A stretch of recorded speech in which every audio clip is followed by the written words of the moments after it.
2009 district seniority தான் இருந்துச்சு. சேலரியும் normal salary தான்.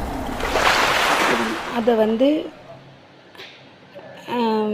இன்டர்வியூ அட்டன் பண்ணி எல்லோரும் ஓகே ஆகி நேம் போர்டில் எம்ப்ளாய்மெண்ட் ஆஃபீஸில் நேம் லிஸ்ட் ஒட்டி அதுக்கப்புறம் பார்த்திங்கன்னா நைட்டோட நைட்டாக சில கலெக்டர்லாம் கொடுத்துட்டாங்க, சில மாவட்டம்லாம் கொடுக்கல.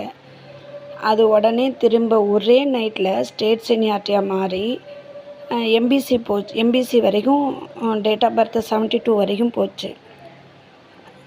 73 வரைக்கும் லேடிஸ் போனாங்க, ஜென்ட்ஸு 72 வரைக்கும் போனாங்க. பிசியில் கவர் ஆகலை ஃபுல்லாக த்ரூ அவுட் ஸ்டேட்டுன்னு பார்க்கும்போது டிஸ்ட்ரிக்ட் சீனியாரிட்டியில் எம்பிசி போனாங்க, எஸ்சி போனாங்க, எல்லோரும் போனாங்க.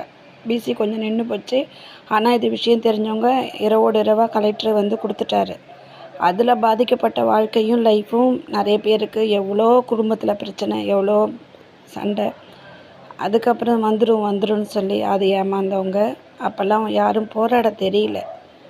அதுக்கப்புறம் 2012 ஃபுல்லாக போஸ்டிங் 90 105 வாங்கினவங்கள சில பேர் கிடச்சிது, 82 வாங்கினவங்களுக்கும் வேலை கிடச்சிது. ஆளுக்கு எப்படி வேணாலும் அதை ஒரே நாளில் நியமனம் கொடுத்து வாங்கிட்டாங்க. 13ல் முக்கால்வாசி பாதி பேர் போய் பாதி பேர் லைஃப்பு வீணாக போச்சு. இப்படி ஒவ்வொருத்தரோட லைஃப்பும் அதுக்கப்புறம் அடுத்து பழைய ஆளுங்களை என்னன்னே கேட்காம அடுத்தடுத்து எல்லாம் போய்கிட்டே இருக்காங்க. வேறு சொல்யூஷன் வந்துக்கிட்டே இருக்குது. டெட் வருது, நியமன தேர்வு வருது, அதுக்கப்புறம் மார்க்கு ஏற்றுறது, வெயிட்டேஜ் போடுறது, இப்படி எல்லாரோட லைஃப்பும் மொத்தம் டோட்டலாக கொலாப்ரேஷன் ஆகி எல்லோரும் லைஃப்பில் நல்லா இல்லாமல் ரொம்ப படித்தோன்றதுக்கு ஒரு அத்தாரிட்டியே இல்லாமல் வேலை பார்க்குறோம். ப்ரைவேட் ஸ்கூல்லையும் சில இடத்துலலாம் பாஸ் பண்ணவங்களுக்கு வேலை கிடைக்கல, சீனியாரிட்டியில் உள்ளவங்க வேலை கிடச்சிரும்னு சொல்லி அப்போ வேலை கொடுக்கல. இப்படிலாம் நடந்தது.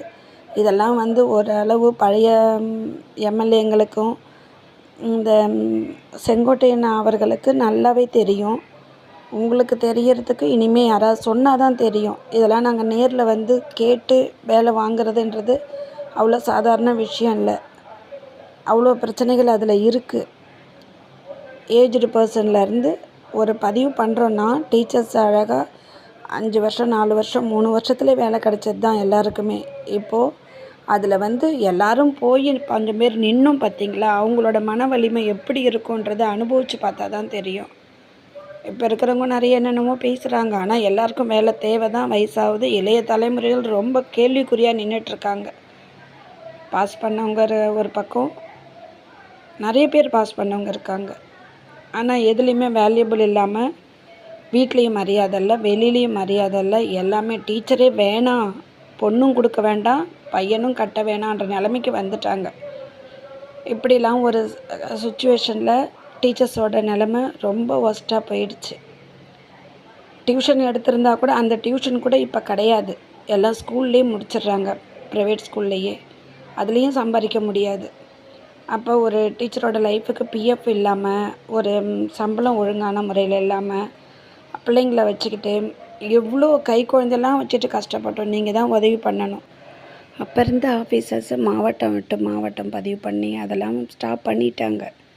ஆனால் லிஸ்ட்டு அடித்து அப்பாயின்மெண்ட் ஆர்டர் அடித்து நின்று போனவங்களோட நிலைமை இது வரைக்கும் வெளியே வரல. அது வெளியே எப்போ வரும்?